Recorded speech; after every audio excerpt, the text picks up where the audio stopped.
día, feliz domingo. Bienvenido a nuestro culto dominical de Iglesia Bautista La Gracia. Nos sentimos felices de podernos reunir a través de los medios electrónicos y estar en contacto primero con nuestro Creador y después con usted que nos ve desde su casa. Así que disfrutemos de esta actividad, la actividad de su iglesia. Buen día, amada iglesia. Que el Señor les continúe bendiciendo. Esta semana, por la misericordia de Dios, nos encontramos bien, estamos bien de salud, la familia está bien. Y de acuerdo a los reportes, pues las diferentes familias de nuestra iglesia también se encuentran con buena salud, gozando de la gracia del Señor y el sustento que Él cada día nos da. Esta mañana queremos iniciar con el himno número 3, A Dios demos gloria. Este himno fue escrito por Fanny Crosby en el año 1868.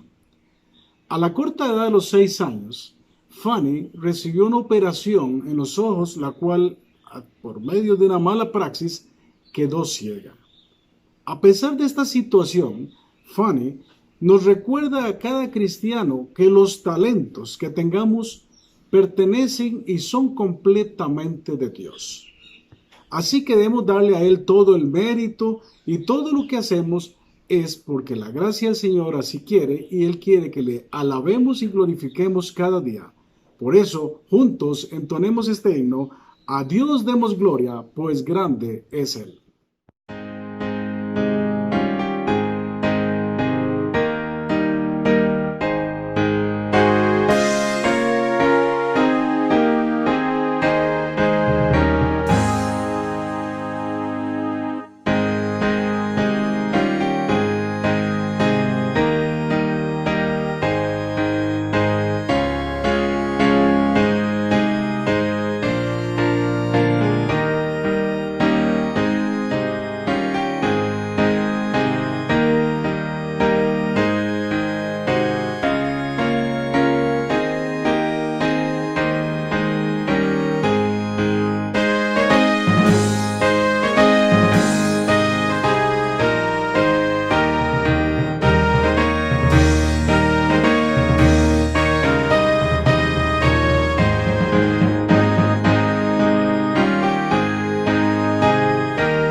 Himno número 14, Día en Día, escrito por Linda Sandel, aproximadamente en el año 1860.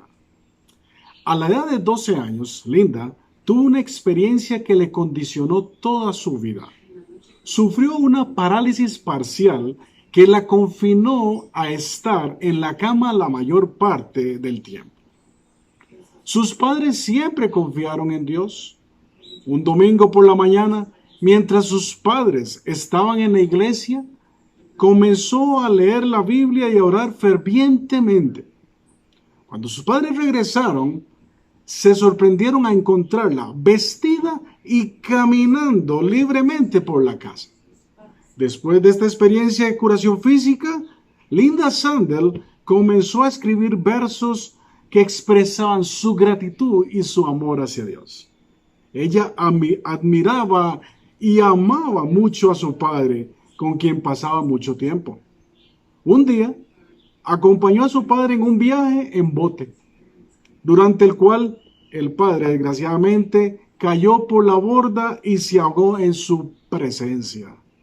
Después de este trágico suceso, a Linda Sandel le nació este himno en el que reflejaba una confianza tierna e infantil en su Salvador Jesucristo, y decía con un profundo sentimiento que su presencia permanece en vida para siempre y que él ya puede volver a ver a su Padre cuando entren en la presencia del Señor. Cantemos día en día.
Siempre el estudio de la palabra de Dios es lo fundamental en nuestras reuniones.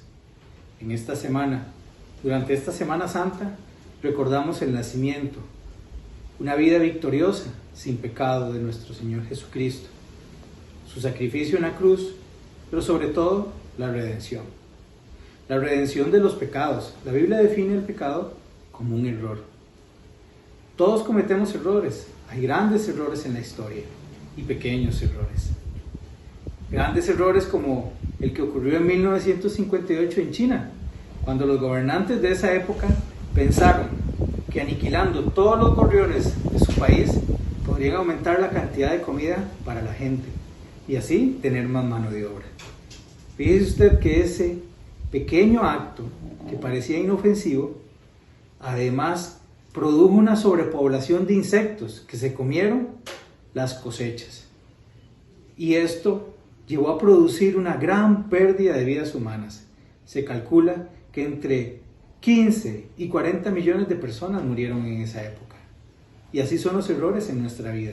Hay algunos pequeños que vemos pocos impactos y algunos grandes. Pues eso es lo que ha venido a redimir nuestro Señor Jesucristo por medio de su sacrificio y de la resurrección. Vamos a aprender mucho más en el culto de este día, en la prédica de nuestro pastor Ronald Alvarado. Así que disfrutemos del mensaje.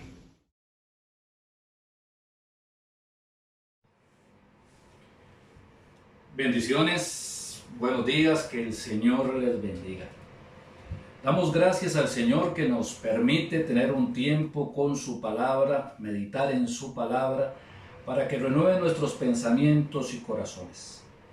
En este tiempo de la pandemia mundial, muchas personas o algunas personas se están preguntando: ¿y dónde está Dios? Yo quiero que por un momento medite que si usted nos está escuchando, que si tiene techo, que si tiene comida, que si tiene abrigo, quiere decir que Dios está ahí, que está al lado suyo, que tiene misericordia de usted, que le ama, que no se olvida de usted, que tiene control de todas las cosas, que está probando nuestra fe, la está perfeccionando y la está madurando para que podamos ser instrumentos poderosos en sus manos para la honra y la gloria de su nombre. Lamentamos, desde luego, grandemente por todas las personas que han perdido la vida en este tiempo, y lamentamos que muchas otras lo van a seguir haciendo. La gran pregunta sobre toda la situación es: ¿y dónde están yendo las almas de estas personas? ¿Cuántas de estas personas que están muriendo por causa de la pandemia se están condenando y cuántas están yendo delante del Señor a su presencia, a su gracia, a su misericordia, a su bondad, a su eternidad? Hoy esto nos hace reflexionar. Si creemos religiosamente o realmente creemos en aquel que nos dejó establecida en su palabra el camino para el cielo. Estamos hablando del Señor Jesucristo, de quien dijo: yo soy el camino, la verdad y la vida, y nadie viene al Padre si no es por mí. La palabra de Dios me muestra a Jesucristo y me muestra sus promesas, me demuestra su propósito, su ministerio, y cómo a través de su muerte en la cruz del Calvario y su resurrección entre los muertos nos permitió tener vida eterna. Hoy queremos tomarnos el tiempo para hablar de la resurrección de nuestro Señor Jesucristo y sus consecuencias. Algunos siguen pensando que si hay una vida después de esta vida. Siguen analizando: ¿será cierto que después de que la persona muera hay una vida? Algunos grupos religiosos predican a Cristo, predican las bendiciones de Cristo, predican las promesas de Cristo, pero no creen en el cielo y no creen tampoco en el infierno. Pero usted, mi querido hermano, mi querido amigo, la pregunta es: ¿y usted qué cree? Hemos andado deambulando por mucho tiempo. Hemos estado escuchando a muchos tipos de maestros. Nos han llevado de aquí para allá por diferentes vientos de doctrina. La pregunta mía es: ¿y usted en qué cree? ¿Cree que Jesús murió y que resucitó? ¿Que su muerte fue en sustitución por la mía y que al resucitar de entre los muertos me da resurrección también a mí? ¿Que el día en que muera va a estar con Jesucristo en los cielos? ¿Lo cree o no lo cree? Hay dudas en su corazón. Se está dejando llevar por los pensamientos humanistas. Algunos dicen que cuando una persona muere, simple y sencillamente, ahí terminó todo. Se extingue, no hay un más allá. La energía que tenía ese cuerpo se transforma en otra cosa y punto. Pero la palabra de Dios me enseña que después de esta vida hay una vida eterna. Hay un lugar eterno para toda persona, para cada individuo hay un lugar eterno y el Señor Jesucristo lo comprobó. Él murió en la cruz del Calvario. Él derramó su sangre preciosa por usted y por mí para darnos vida eterna. Y murió. Y murió delante de testigos, murió delante de todos sus enemigos, murió delante de todos los que se estaban burlando de él. Estas personas se aseguraron de que estaba muerto, le traspasaron como una lanza, estaba muerto, conscientemente lo vieron muerto y dejaron que lo descolgaran de la cruz para poder sepultar a un cuerpo muerto. Y a los 3 días resucita. Estos hombres son testigos de que el Señor murió y ahora son testigos de que ha resucitado entre los muertos. Y aunque por su temor, aunque por su orgullo o aunque por miedo no quieran aceptarlo, el Señor resucitó de entre los muertos. El Señor fue al más allá, a la otra vida y volvió y regresó. Y con eso nos está diciendo, sí, hay una vida que nos está esperando. En su cuerpo resucitado, glorificado, el Señor habló con Pedro y el Señor habló con Jacobo y el Señor habló con los discípulos de Emaús y el Señor habló con los apóstoles y el Señor ascendió a los cielos delante de 500 personas que daban testimonio de lo que estaba ocurriendo. Es un hecho histórico, es un hecho real. Hay una vida después de esta. El Señor fue a un lugar precioso, maravilloso, perfecto, donde ya la muerte no puede acompañar a los que están ahí.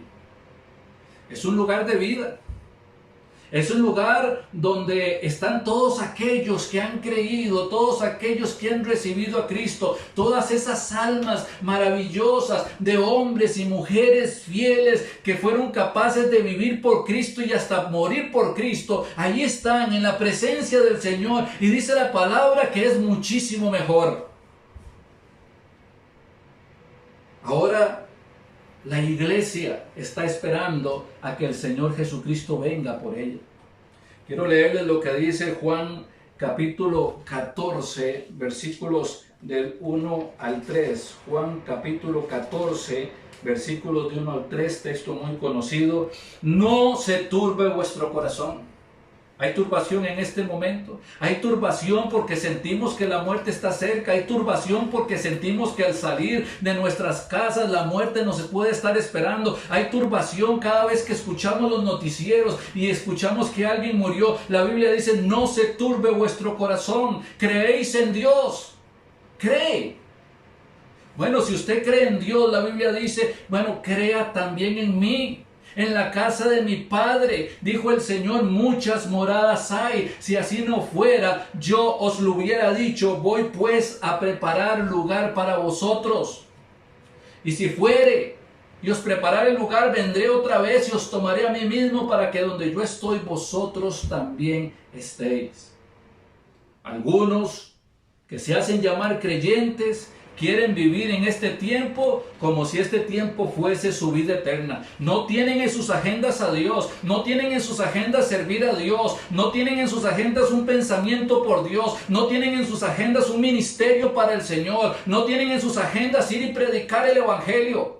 Pero cuando nos confrontamos a la muerte, cuando sentimos que esto puede llegar y tocarnos la puerta de nuestra casa y puede ser que alguno de nuestros seres queridos muera o aún nosotros podemos morir, entonces queremos reflexionar. El punto de que estamos en esta vida es con el propósito de predicar el Evangelio. Los que tienen otro propósito han estado equivocados. Hoy están equivocados y esperemos que toda esta situación les haga cambiar para que empiecen a entender que son siervos del Señor Jesucristo y que no estamos aquí para atesorar cosas materiales, sino para buscar el reino de Dios y su justicia, porque es allá en el cielo donde están nuestros tesoros, la herencia incorruptible, incontaminada, inmarcesible, que fue reservada en los cielos para los creyentes, para los hijos de Dios, para los que han recibido a Jesucristo como único y suficiente Salvador. Aquel cuerpo humano del Señor Jesús era santo, era puro, era incorruptible. ¿Por qué? Porque no había pecado, Él era impecable. Así que murió por mí, tomó mis pecados, cargó con mis pecados y recibió las consecuencias de mis pecados, pero Él seguía siendo inocente. Simplemente tomó mi lugar en la cruz del Calvario. Aquel día iban a crucificar a 3. Habían 3 cruces preparadas. Ya sabemos, los 2 delincuentes que crucificaron a ambos lados del Señor Jesús, y la otra cruz era para un hombre llamado Barrabás. Y cuando Pilato le dijo al pueblo, ¿a quién quiere que os suelte? ¿A Jesús el rey de los judíos o a Barrabás? Ellos clamaron para que le soltase a Barrabás. El Señor Jesús tomó el lugar de Barrabás y fue crucificado en la cruz que le correspondía a Barrabás, pero también era la cruz que le corresponde a usted y la cruz que le corresponde a mí. Él tomó nuestro lugar, el inocente cargó con nuestras culpas, pero su cuerpo incorruptible no podía ser sujeto por la muerte, y Él vence a la muerte y resucita a los 3 días. Pero ahora este cuerpo es un cuerpo glorificado, es un cuerpo espiritual, no es un cuerpo natural como el nuestro. Nuestro cuerpo tiene muchas limitaciones. Limitaciones normales como envejecer, limitaciones normales como enfermarse, las limitaciones de la muerte. Este cuerpo no está glorificado. Este cuerpo está limitado por el tiempo y el espacio, pero el cuerpo glorificado del Señor Jesucristo no. Es un cuerpo distinto. La Biblia lo llama un cuerpo espiritual. Cuando el Señor se aparece a los apóstoles en el aposento alto, la puerta estaba cerrada y de un momento a otro, ahí estaba el Señor. Cuando el Señor hablaba con los discípulos que iban camino a Emaús y entró con ellos y se sentó y bendijo los alimentos, en el momento en que los bendijo, el Señor se desapareció de la vista de ellos. Ya este cuerpo espiritual del Señor Jesús no está limitado por el tiempo y el espacio. Y así también nosotros vamos, según la palabra de Dios, a tener cuerpos glorificados a semejanza del Señor Jesucristo. Cuando un creyente muere, la Biblia no dice que murió, la Biblia dice que duerme. Y dice que la persona, el cuerpo del hermano, el cuerpo de la hermana es sepultado, es como una semilla que se siembra, no para que se produzca nuevamente un cuerpo igual al que tenía, sino un cuerpo glorificado. Ahora no a la semejanza del de Adán, sino a la semejanza del Señor Jesucristo. Y esa es la esperanza. Algunos le tienen miedo, terror a la muerte, porque no saben en quién han creído. Pero quienes saben en quién han creído, no es que están corriendo hacia la muerte, pero la muerte se transforma en una bendición a saber qué es lo que va a ocurrir. Porque en el momento de la muerte del creyente, la persona va y está con Cristo, su alma se reúne con Cristo y su cuerpo queda esperando. Pero cuando venga el Señor por su iglesia, cuando suene la trompeta, con voz de mando, con voz de arcángel y con trompeta de Dios, los muertos en Cristo, los que durmieron en Cristo, resucitarán primero. Y luego nosotros, los que estemos vivos, seremos arrebatados y nos encontraremos todos juntos en el aire con el Señor Jesucristo. Una transformación maravillosa, cuerpos glorificados, cuerpos espirituales que van a estar con Jesucristo por la eternidad. Gloria a Dios. Esta es la realidad. Esto es lo que a la gente le cuesta creer. Y hay algunos que lo que les cuesta es desapegarse de las cosas del mundo y no tienen la mira puesta en las cosas de arriba. Ahora bien, muchos le tienen miedo a la muerte. La pregunta es, ¿por qué? Usted me está escuchando en esta mañana. ¿Por qué le tiene miedo a la muerte? Es con su conciencia.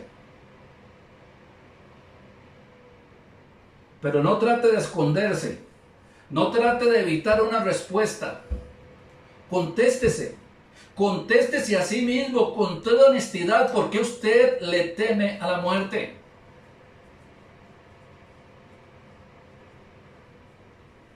¿Teme morir e ir a un lugar que no sea el cielo? ¿Teme morir e ir a un lugar de condenación? ¿Teme morir a ir a ese lugar que el Señor Jesucristo decía, donde el fuego de ellos no se apaga, donde el gusano de ellos no muere? ¿Teme morir y que su nombre no esté inscrito en el libro de la vida del Cordero? ¿Por qué? Mire su testimonio. Mírese a usted mismo delante de Dios. Tome la palabra del Señor por espejo y dígase: ¿soy creyente o no soy creyente? ¿Ando buscando el reino de Dios o su justicia? ¿Solamente estoy buscando las cosas del mundo? ¿Ando predicando el amor y la misericordia y la gracia de Dios? ¿O solamente ando juzgando, criticando y destruyendo a la iglesia de Cristo? ¿Quién es usted? Delante de Dios, ¿quién es? Dios le ama. Y Dios quiere tomar su corazón. Dios quiere renovar su mente. Puede ser que usted sea creyente. No estamos juzgando y no sabemos, no tenemos una visión de rayos X espirituales para saber quién es creyente y quién no. Pero la otra razón, la otra posibilidad de que usted tenga este temor a la muerte, puede ser que sí sea creyente, pero que no tenga crecimiento en la palabra de Dios. Que usted no se siente a comer diariamente del maná que es la palabra de Dios para cada uno de los creyentes. Que usted no ha crecido espiritualmente. Que usted escucha algunas enseñanzas de aquí y otras enseñanzas de allá y se está confundiendo. Porque no ha tomado la seriedad, la responsabilidad de tomar la palabra de Dios y dedicarle el tiempo que ella merece y que usted necesita. Es el pan de Dios que renueva su mente, que le da sabiduría, que le transforma, que le prepara, que le capacita. Ella nos enseña, redarguye, corrige, instruye en justicia, a fin de que el hombre de Dios esté enteramente preparado para toda buena obra.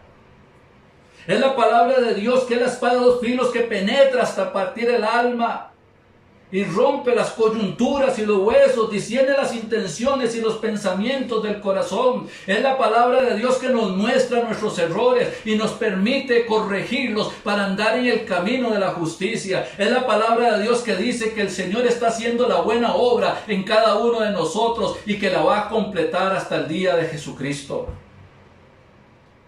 Dios quiere que seamos obedientes, que nos humillemos ante su poderosa mano para que Él nos exalte cuando sea tiempo. Y en segundo lugar, de las repercusiones de la resurrección de Cristo, vean, hermanos, el nacimiento de Cristo fue milagroso. En su ministerio terrenal se dieron una enorme cantidad de señales. Enfermos eran sanados. No eran sanados simplemente de enfermedades internas que alguno podía dudar si las tenían o no las tenían. El hombre de la mano seca se le recuperó la mano. ¿Qué implica eso? Los que estaban ciegos volvieron a ver. ¿Qué implica eso? Los que estaban con espíritus dentro de ellos fueron libertados. ¿Qué implica eso? Los que resucitaron como la hija de Jairo. ¿Qué implica eso? La señal del Señor caminando sobre las aguas. ¿Qué implica eso? Cuando el Señor dio la orden, calla, enmudece y la naturaleza le obedece. ¿Qué implica eso? Cuando el Señor maldijo la higuera y se secó. ¿Qué implica eso? Y sin embargo, hay personas que no creían. Y le decían, no, danos una señal para que creamos en ti. El Señor le dijo, esta generación incrédula y perversa me está pidiendo una señal, pero señal no le será dada, sino la señal del profeta Jonás. ¿Y recuerdan cuál es la señal del profeta Jonás? La señal del profeta Jonás es que estuvo en el vientre del gran pez 3 días y 3 noches. El Señor estuvo en la muerte, su cuerpo sepultado 3 días y 3 noches, pero resucitó. Y luego, cuando ascendió a los cielos, las señales en el nombre de Cristo no cesaron, sino que los apóstoles, en el nombre de Jesucristo, que es sobre todo nombre, siguieron siendo usados para que las señales, los milagros se dieran. Se apareció Pedro y Juan en el templo de la Hermosa y vieron a un hombre paralítico que estaba ahí desde hacía muchísimos años, y se acercó Juan y Pedro le dijo: no tengo plata ni oro, pero lo que tengo te doy. En el nombre de Cristo de Nazaret, levántate y anda. Y aquel se levantó. ¿Y cómo podían explicar los enemigos del cristianismo lo que estaba sucediendo? Es que no se pueden hacer milagros y señales en el nombre de un muerto, pero en el nombre de Jesucristo, que es sobre todo nombre, quien sigue teniendo el control sobre todas las cosas, porque es el Dios grande y supremo, se siguen manifestando. Y hoy, en el nombre de Cristo, tenemos el milagro más grande y más maravilloso que un ser puede tener, que se llama la vida eterna. Porque podemos buscar otros milagros. ¿Y de qué valen? Si esta vida pasa, si todo lo que está aquí va a pasar. Hoy está muriendo algunas personas que no tienen problemas económicos, pero su dinero no ha podido salvarles. El gran milagro, el maravilloso milagro, es la salvación que podemos tener en Cristo Jesús. Y sabemos que este milagro es real, como todos los demás, porque el Señor resucitó de los muertos, y este es el sello de la victoria del cristianismo. No solamente creemos que Cristo murió, sino que Cristo murió y resucitó de entre los muertos. En tercer lugar, el sacrificio de Cristo. La muerte de Cristo por usted y por mí fue aceptada. ¿Y cómo sabemos que fue aceptada? Porque al resucitar de entre los muertos lo confirma. El Señor Jesucristo vino y se presentó como el Cordero de Dios que quita el pecado del mundo. El Señor vino a morir por todos y por cada uno de los pecadores. No hay más pecadores ni menos pecadores que otros. La Biblia enseña: no hay justo ni un uno, no hay quien entienda, no hay quien busque a Dios. Todos se desviaron, a una se hicieron inútiles. No hay quien haga lo bueno, no hay ni siquiera uno. Y la Biblia dice: y por cuanto todos pecaron, están destituidos de la gloria de Dios. Pero Dios vino a tener misericordia. Él no vino a juzgar en su primera venida. Él vino a tener misericordia, Él vino a buscar y a salvar lo que se había perdido. En la segunda venida vendrá en juicio, pero en su primera venida venía como el Cordero de Dios para quitar el pecado del mundo, para quitar el pecado de su familia, para quitar el pecado de su corazón, para llevarlo al arrepentimiento, para que usted tenga vida eterna. Ese sacrificio de Cristo en la cruz del Calvario fue aceptado. Y el sello de esa aceptación fue su resurrección. Con Cristo, dice la palabra de Dios, que con Cristo fuimos crucificados. Con Cristo fuimos sepultados. Y que con Cristo somos resucitados. Y esta es la experiencia de aquellos que han recibido a Cristo como único y suficiente Salvador. Dios es maravilloso con cada uno de nosotros. La gran pregunta que tenemos ahora es: ¿cree usted en la resurrección de Cristo?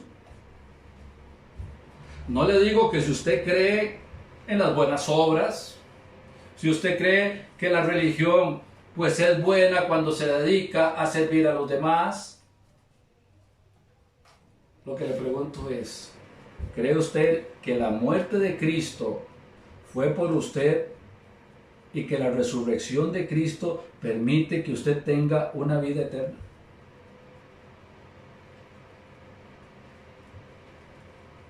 Es maravilloso. Yo le doy gracias al Señor porque sé que no merezco su amor. Sé que no merezco su misericordia. Sé que he pecado, que le he ofendido, que he hecho lo malo delante de sus ojos. Sé que yo mismo me señalo por las cosas malas que he cometido. Pero cuando miro la palabra de Dios, cuando miro a los cielos a través de la palabra de Dios, cuando miro a Cristo sentado a la diestra del Padre, intercediendo por mí, y cuando sé que el Espíritu Santo está clamando con gemidos indecibles desde mi corazón, he comprendido que aunque no merezca la salvación, el Señor me ha amado y envió a su Hijo Jesús y murió en la cruz del Calvario por mí, y la sangre que derramó en la cruz del Calvario limpió todos mis pecados. Ya no hay pecado en mi vida, porque el Señor ha lavado todos mis pecados y los ha tomado y los ha arrojado en la profunda de la mar, y no se acuerda más de ellos. Si el diablo viene y pregunta en este momento, ¿y tus pecados?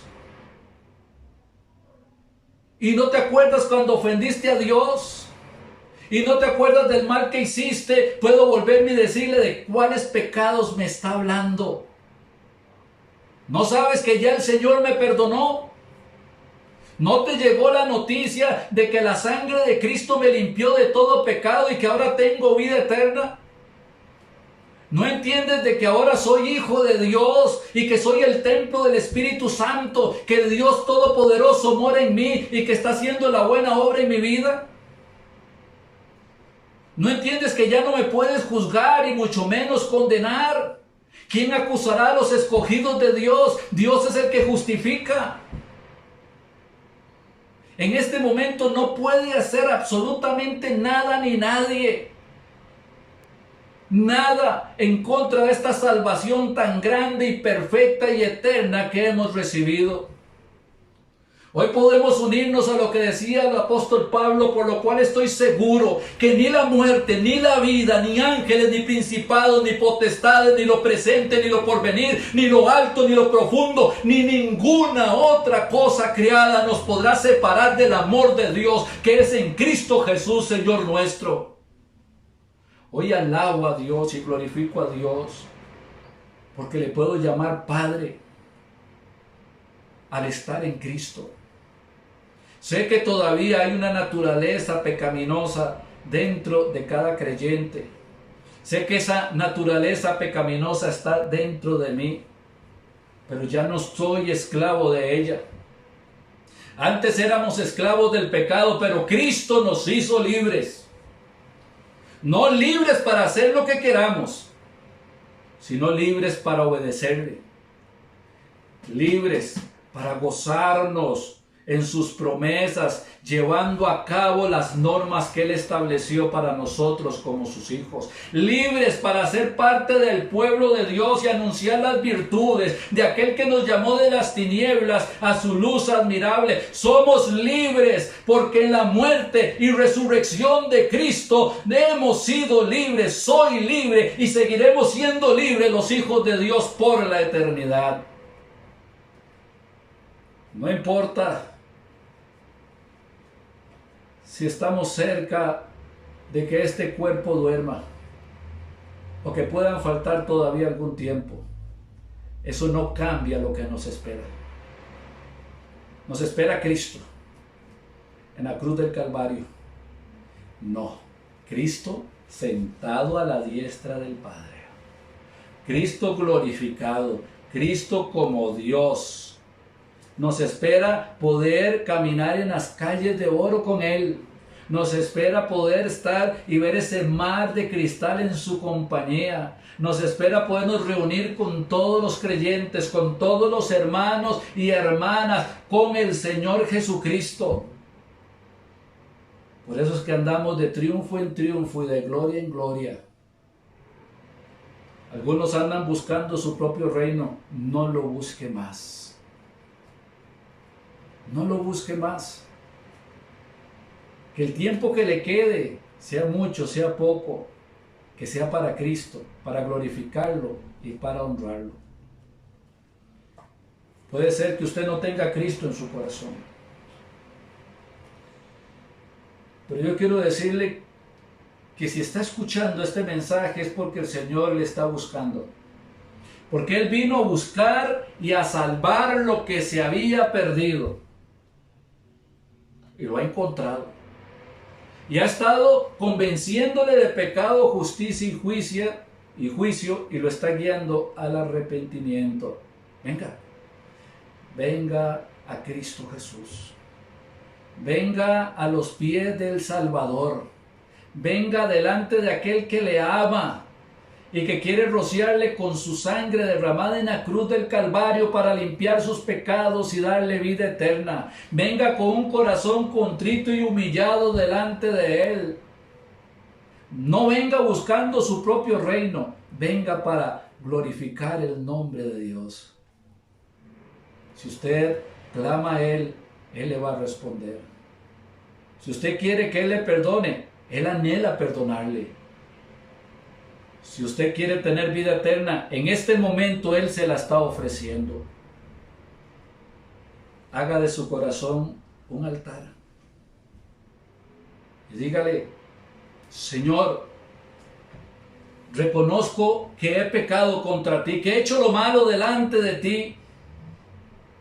Oh Dios mío, perdóname.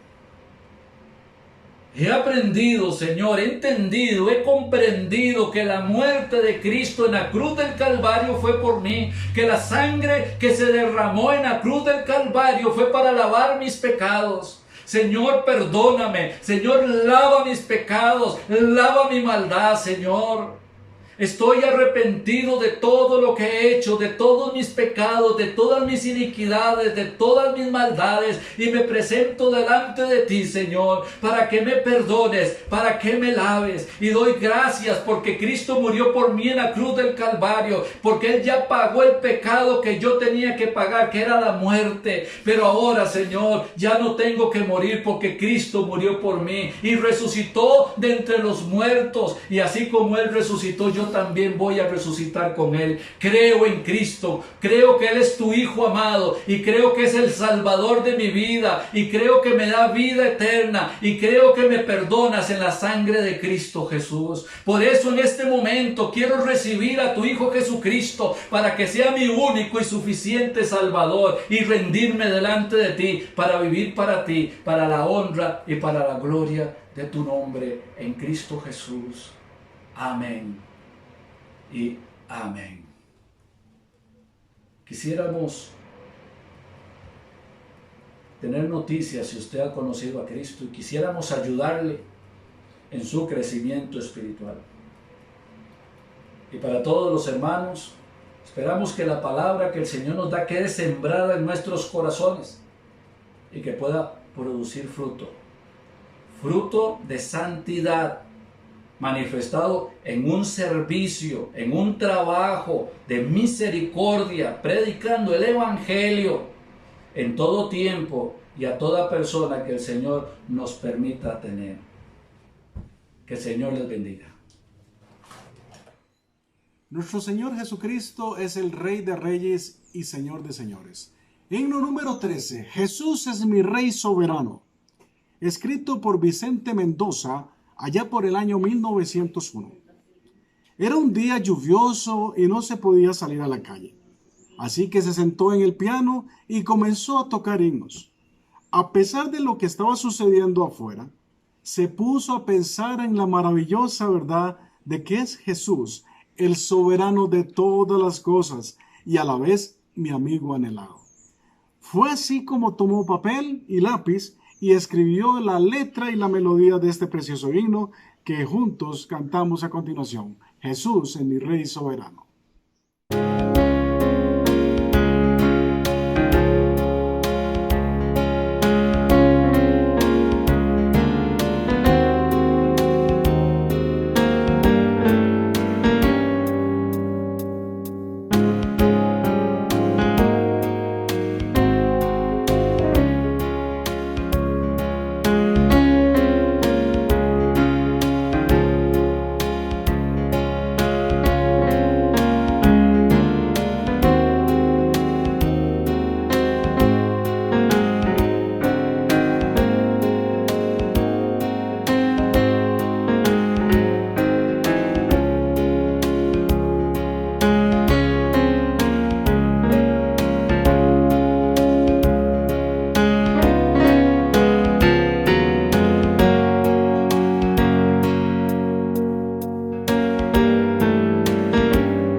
Qué hermoso mensaje, qué buena palabra hemos recibido.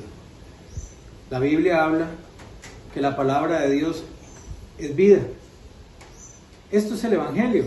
En 1 Corintios 15, del 1 al 9, nos habla del Evangelio y cómo este Evangelio produce salvación. Que esta salvación viene por medio de la fe. La fe tiene 3 elementos importantes: el conocimiento, la aceptación y la confianza. Cuéntenos, déjenos saber que usted ha tenido una fe salvadora y que podemos acompañarle en su crecimiento. Ore esta semana, pídale a Dios que cuide a su iglesia, todos los miembros de su cuerpo, cuide a nuestro país, le dé sabiduría a los gobernantes de nuestro país, de los países vecinos y de todo el mundo. Nos vemos en la próxima actividad. Mis hermanos, que el Señor les bendiga y guarde. Que el Señor haga resplandecer su rostro sobre cada uno de ustedes y tenga de cada uno de ustedes misericordia. Que el Señor alce sobre ustedes su rostro y ponga en cada uno de sus corazones paz. Recuerden, no le estorben a la bendición de Dios para sus vidas. Permitan que el Señor se glorifique en ustedes y a través de ustedes para la gloria de su nombre. Levantamos las Biblias. Lea la Biblia, lea la Biblia, lea la Biblia, lea la Biblia, lea la Biblia, lea la Biblia y lea la Biblia. Porque es lo único que renueva nuestros pensamientos y nos permite andar en el camino de la bendición.